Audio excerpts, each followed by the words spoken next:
Hello everyone. आज की इस वीडियो में हम रचना शारीर का चैप्टर फर्स्ट शारीरोपक्रम शुरू करने जा रहे हैं, जो कि एग्ज़ाम के पॉइंट ऑफ व्यू से भी एक इम्पॉर्टेंट चैप्टर है। तो चलिए शुरू करते हैं शारीरोपक्रम चैप्टर। तो इसका पहला टॉपिक आता है शरीर की व्याख्या। शरीर के क्या पर्याय होते हैं? काय और देह। तो शरीर शब्द की व्याख्या करने से पहले शरीर की उत्पत्ति के संबंध में ज्ञान आवश्यक हो जाता है। तो शरीर की उत्पत्ति किससे होती है? गर्भ से होती है।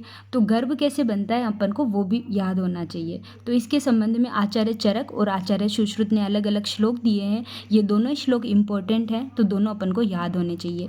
तो इसके संबंध में आचार्य चरक कहते हैं कि शुक्र शोणितम जीव संयुगे तू खलु कुक्षिगते गर्भ संज्ञा भवति। इसका जो रेफरेंस होता है वो अपन को याद करना है। तो अब इसका मतलब ये होता है कि शुक्र मतलब पुरुष का शुक्र क्या होता है? स्पर्मेटोजोआ। शोणितम मतलब स्त्री का शोणित यानी ओवम।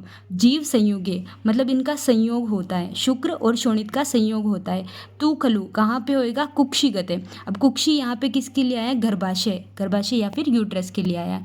गर्भ संज्ञा भवति मतलब शुक्र और शोणित का संयोग जब गर्भाशय में होता है तो उसमें जीवात्मा प्रवेश करती है, तो उसे गर्भ की संज्ञा दी जाती है। तो ये तो आचार्य चरक के अनुसार था। अब हम आचार्य सुश्रुत के अनुसार पढ़ते हैं। तो आचार्य सुश्रुत कहते हैं कि शुक्र शोणितम गर्भाशयस्थम आत्म प्रकृति विकार समूर्छितम गर्भ इति उच्यते। मतलब शुक्र यानी स्पर्मेटोजोआ, शोणित यानी ओवम, गर्भाशयस्थम मतलब गर्भाशय में संयोग होने पर, आत्म यानी उसमें आत्मा का वास होएगा, प्रकृति और विकार, प्रकृति मतलब अष्ट प्रकृति, विकार यानी 16 विकार होते हैं, षोडश विकार। तो जब इनका संयोग होता है तो उससे गर्भ बनता है। अब गर्भ बनने के बाद में उसमें पंच महाभूत ऐड होंगे, तो जिनके अलग अलग काम होते हैं। तो उसके लिए ये श्लोक है कि तम चेतनावस्थितम मतलब जब गर्भ में चेतना का वास होता है तो वायुर्विभजति मतलब वायु जो होती है उसमें विभाजन का काम करती है।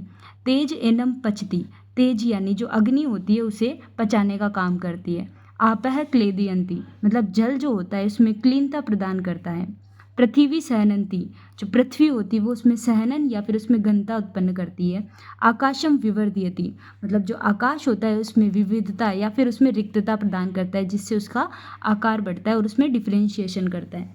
उसके बाद में आता है कि एवं विवर्धित स यदा हस्तपाद जिह्वा घ्राण कर्ण नितंब आदि भी अंग रूपेत तदा शरीरम इति संज्ञा लभते।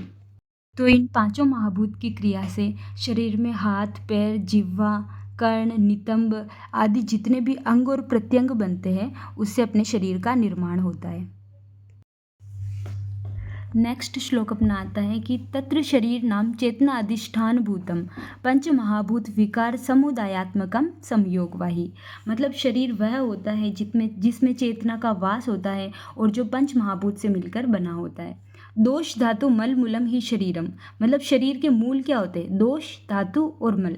दोष कौन कौन से होते हैं? 3 होते हैं, वात, पित्त, कफ। धातुएं सप्त धातुएं होती है जो कि रस, रक्त, मांस, मेद, अस्थि, मज्जा, शुक्र होती है। और मल 3 मल होते हैं, मूत्र, पुरुष और श्वेत। उसके बाद में ये श्लोक आता है कि शीर्यते अनेन इति शरीरम मतलब जो लगातार क्षीण हो रहा है, जो लगातार नष्ट हो रहा है, वही अपना शरीर होता है। नेक्स्ट टॉपिक आता है शारीर की व्याख्या। इसका श्लोक आचार्य चरक ने दिया है कि शरीरम चिंत्यते सर्वम देव मानुष संपदा सर्वभावे यतः तस्मात् शारीरम स्थानम उच्यते।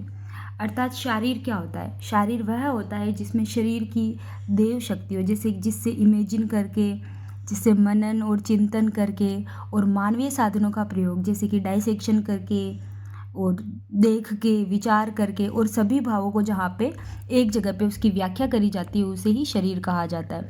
जैसे कि रचना शारीर और क्रिया शारीर। रचना शारीर में क्या होता है कि अपन शरीर की संपूर्ण स्टडी मतलब उसका स्ट्रक्चर का स्टडी करते हैं, और जो क्रिया शारीर होता है उसमें अपन शरीर के फंक्शन के बारे में स्टडी करते हैं। नेक्स्ट आता है कि शरीरम अधिकृत्य क्रंतम तंत्रम शारीरम। अर्थात ऐसा शास्त्र या फिर ऐसा तंत्र या फिर ऐसी बुक जिसके अंतर्गत शरीर का संपूर्ण ज्ञान होता है उसे अपन शारीर कहते हैं। नेक्स्ट टॉपिक आता है शरीरी। शरीरी क्या होता है? शरीरी मतलब आत्मा को कहा जाता है। अब शरीरी मतलब जो शरीर में रहता है। शरीर में कौन रहती है? तो आत्मा रहती है।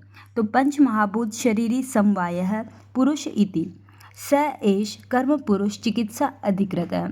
मतलब पंच महाभूत, 5 महाभूत और शरीरी यानी आत्मा मतलब 5 महाभूत और शरीर से मिलके जो शरीर होता है उसे अपन पुरुष कहते हैं, और उसी पुरुष की चिकित्सा करी जाती है और उसी पुरुष की चिकित्सा करी जाती है जिसमें आत्मा होती है, और जिस पुरुष में आत्मा नहीं होती है उसकी चिकित्सा भी नहीं करी जाती है, और जिस शरीर से आत्मा निकल जाती है वह मृत हो जाता है। नेक्स्ट टॉपिक है आत्मा का लक्षण और गुण। तो चलिए स्टार्ट करते हैं। प्राण अपानो निमेषाद्या जीवनम मनसो गति, मतलब प्राण और अपान वायु, जैसे कि इंस्पायरेशन और एक्सपायरेशन। निमेषाद्या मतलब उन्मेष और निमेष, मतलब आँख की पलक का झपकना वापस खुलना। जीवनम मतलब जीवन। मनसो गति यानी मन की सारी गतियाँ। इंद्रियांतर संचारम प्रेरणम धारणम च यत्, मतलब इंद्रियों का एक जगह से दूसरी जगह पे जाना। प्रेरणम मतलब किसी भी चीज़ की प्रेरणा देना। धारणम मतलब शरीर को धारण करना। देशांतर गति ही स्वप्ने पंचत्व ग्रहणम तथा, देशांतर गति स्वप्ने मतलब अपने स्वप्न का देशांतर गति करना। पंचत्व ग्रहणम तथा, पंचत्व ग्रहणम मतलब शरीर में पंच तत्व यानी आकाश वायु अग्नि जल पृथ्वी इन सब का रह जाना और आत्मा का निकल जाना, जैसे कि मृत शरीर का लक्षण होता है। दृष्टस्य दक्षिणे नाक्षिणा स वेन्यावगमस्तथा, इसका मतलब होता है कि जो चीज़ अपन दक्षिण नेत्र से देख रहे हैं वही चीज़ अपन वाम नेत्र से भी देखें, मतलब दोनों आंखों से सेम दिखना। इच्छा यानी किसी भी चीज़ की, अच्छी चीज़ की इच्छा रखना। द्वेष, द्वेष यानी कोई बुरी चीज़ है तो उसके लिए द्वेष रखना। सुख मतलब कोई भी अच्छी अनुकूल चीज़ होती है उसके लिए सुख होना। दुख, दुख यानी कोई भी अप्रिय वस्तु होती है उसके लिए दुखी होना। प्रयत्न मतलब किसी भी काम को करने के लिए जो अपन प्रयत्न करते हैं वो है। चेतना, धृति, ये सारे लक्षण जो होते हैं आत्मा के होते हैं। बुद्धि स्मृति अहंकारो लिंगानी परमात्मन है, बुद्धि स्मृति और अहंकार ये सभी भी आत्मा के लक्षण हैं। यस्मात् समुपलभ्यन्ते लिंगानी परम लिंगितानि जीवितः, मतलब ये सभी लक्षण जो होते हैं ये एक जीवित शरीर में रहते हैं। न मृतस्यात्म लिंगानी, मतलब मृत शरीर में ये सभी लक्षण नहीं होते हैं। यही सारे आत्मा के लक्षण होते हैं। तस्मा दाहुर महर्षि, आचार्य सभी इसे आत्मा के लक्षण कहते हैं।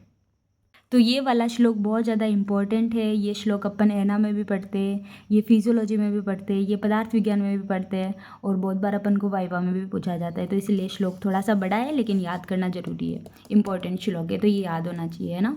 तो आज के लिए बस इतना ही। और आगे के बचे हुए टॉपिक अपन नेक्स्ट वीडियो में कवर करेंगे। Thanks for watching.